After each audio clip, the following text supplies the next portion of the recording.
Hello everyone, and welcome back to the channel.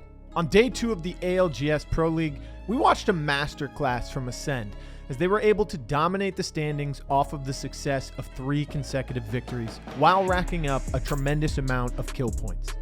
2 of those wins were on Storm Point, with the third being the first game of World's Edge for the day. Today, I will be breaking down a few key elements to their success while explaining how they were able to maintain that momentum. Before we get started, however, make sure you please help me out by first hitting the thumbs up button and then hitting the subscribe button. My mother thinks I sit at home playing video games all day, and this is a waste. Which I do sometimes, but mostly I work on videos like this. Alright, let's get into it. The 2 major elements in the victories for ACEND were their ability to rotate quickly with good loot due to drop locations that also gave them a beacon for zone intel quickly. The other being their ability to take real estate quickly, and if needing to evict anyone, were able to choose to do so as the third party. ACEND were once an aggressive fighting team, and not much has changed from that, but what has is the roster. During the offseason, they replaced VJ with Lufka, and in doing so, it allowed them to play a more suitable playstyle for them. They are able to play the zone as a bunker down team with comps such as Valk, Watson, and Newcastle like they did on Storm Point, or they can play that intel clear out and bunker rotating with Valk, Watson, and Crypto as they did on World's Edge. ACEND is a team that now adjusts their playstyle to whatever they want or need to depending on the map and who else is in the lobby with them, all while having the firepower to keep up with some of the best shooters and finishing their fights fairly quickly. Let's take a look at some of the rotation and positions they were able to achieve in the early game especially. For Storm Point, they decided to drop Jurassic, which in my opinion is one of the best POIs on the map. You have high tier loot within the bunker, a beacon spawns inside the POI on a house, and if not, then you have one in 3 surrounding areas you can hit during your rotation no matter which direction the zone pulls. If the zone happens to pull towards the southeast, then yes, you could scan a beacon at barometer, but of course that will be a little dangerous as there might be a team that dropped at that POI to begin with. And don't worry, if it does pull towards that southeast, then you have plenty of time to find good positioning within the beacon since it is the smaller portion of the map rotation-wise from Jurassic. You also have the ability to level up Evo shields using the Prowlers and gather extra crafting materials from clearing the nests. All of this can be done properly and within the first 1 to 2 minutes if done with coordination. World's Edge, however, they were dropping staging, meaning access to a lot of those resources are unavailable or are not available on the map to begin with. And due to this, the crypto was massive for ACEND, due to finding areas to rotate towards and scanning beacons at greater distances without putting yourself in grave danger.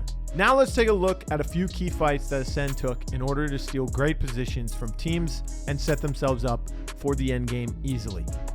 You're also seeing a lot of Gibraltar-less compositions, compilations. It's not a CD in comparison to what we used to have for esports, though. At the moment, the greatest hits might not be looking too good for them because a few bullets have, unfortunately for them, taken down Taylor, and Noth also has taken a huge amount of damage. There's a grenade that's just been rolled in that door as well. Kuya gets the shield cell off, but this is not looking comfortable whatsoever as Noth goes down. It's all going to be on the hands of Kuya, the new addition. Even though he gets the jets going and he gets them burning, you have to worry here this could be the end of the game for him. He gets booted off the door. Oh my goodness, that was a heavy right foot on that door. My goodness.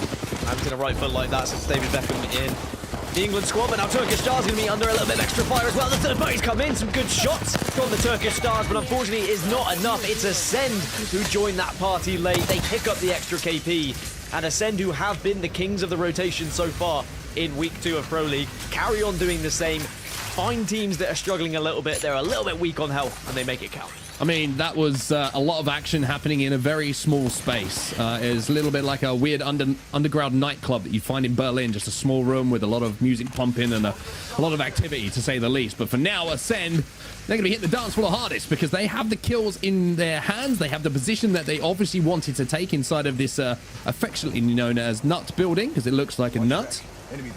And now ACEND, they're going to be, just like the pause there, and R301 is going to be in their hands too. Fortunately, nobody brought the acoustic guitar to maybe keep those nerves a little bit calmer and sing a little song. Instead, they're trying to work out how they move across that open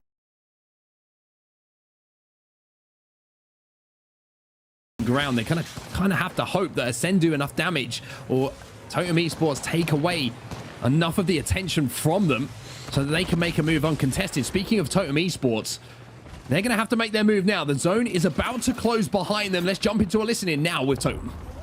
Hold the door shop. Just go fence the door. He's on the door of a massive. Yeah, he has a massive on the door. Yeah. Behind. Watson, knock.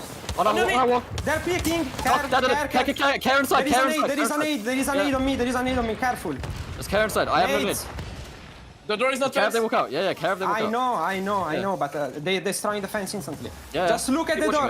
Amaz, look at the door. Here. I'm ulting the stairs. I'm ulting the stairs, I think.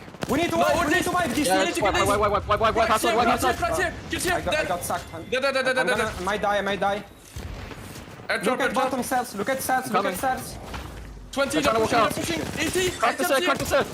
Yeah, just keep looking at the stairs. No, they're behind us. I already ulted, by the way. They're behind us. Well, back into the action. Reply Totem do a great job of clearing the area, but now they're under so much pressure. Sharp down. Now it's up to Amaz to try and pull off something amazing, and it's ACEND who make their move in, Dan. ACEND make the move, but there's still one team left on the building as well. But ACEND are doing the damage. Reply Totem out. But who is still in that building? Hoodie manages to get a knock, but oh my goodness gracious, the damage from ACEND is insane right now. Oh, that car is shredding, but Lukai gets the armor swap. He gets 123 as well, just when you thought he was going down. It's ACEND who stands tallest in game number 3. Back-to-back go ACEND with wins. I mentioned how they loved to third-party their way into fights, but the coordination and ability to end those fights quickly was the largest part of it. Obviously, afterwards, they could provide themselves with more loot and cover. The obvious next task would be to bunker up, and with Watson and Newcastle, they were able to do so fantastically, with his walls blocking windows, doors, the electrical fences from Watson, and of course the gen to keep your shields up to date and to keep any projectiles from entering your vicinity. The zone pulls were in their favor due to accurate rotations and the ability to grab real estate early and uncontested while keeping the next potential team at bay by poking and prodding effectively. Day 1 was a middle of the pack type of day for ACEND, but with a 63-point difference between them and second place in Day 2, they proved that they can turn up the heat at any moment and will not fade into the darkness without a fight. They now sit 3rd in the overall standings and solidified themselves as a top team and in contention to rule the EMEA region.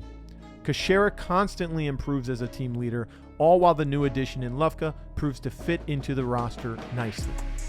That's it for today's breakdown. Hope you enjoyed, and let me know in the comments below what you want to see in the next one. Also, the full game-by-game VODs are on my second YouTube channel, and the link is below in the description. Be sure to subscribe and share with your friends who keep throwing your ranked games by just holding W, thinking they're either Furia or Jesus. Keep gaming, kids, and never let anyone tell you to stop.